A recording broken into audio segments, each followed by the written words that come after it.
This is a serious charge, and because of serious charges, there are serious consequences, which gives a greater incentive for individuals not to want to return to court when they are facing those charges. The judge set a $1 million cash bond for the 14-year-old male suspect in the Chippewa Falls homicide case. He faces 3 charges in connection to the death of 10-year-old Lily Peters. The 8th grader is charged with first-degree intentional homicide, sexual assault, and sexual assault of a child younger than 13. WEAU's Maria Blau is live at the Chippewa County Courthouse with details from today's court hearing. Danielle, earlier today we learned new details in the death of Lily Peters. A 14-year-old is facing charges in adult court for what the district attorney says was an intentional act.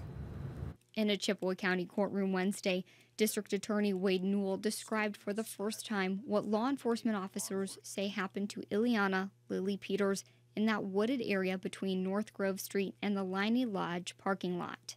When he did get off of the trail, punched the victim in the stomach, knocked her to the ground, essentially strangled her. Newell says this is part of what the 14-year-old suspect told investigators. According to Newell, the teen also said raping and killing Lily was his plan from the moment he left the house with her and started going down the trail. It's because of these actions, which Newell calls intentional, that he asked for a $1 million cash bond. The suspect's lawyers asked for a $100,000 cash bond, saying he's not a flight risk. He cannot drive. He is not in a position to raise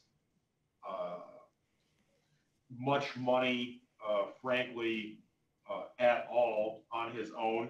While considering bond, Judge Benjamin Lane said he had to consider public safety. The information that was disclosed by the district attorney shows that this was a serious threat to the community, and so the court is concerned that this could be a further threat if the individual was no longer in custody. The judge also said he was concerned the suspect is a flight risk due to the severity of the charges he faces. Those include intentional homicide, sexual assault, and sexual assault of a child younger than 13. 2 of those charges come with the possibility of life in prison. If the suspect does post bail, he is not allowed to have contact with any juveniles. He's expected back in court on May 5th. That hearing is to determine who his defense will be moving forward. Live in Chippewa Falls, Maria Blau, WEAU 13 News.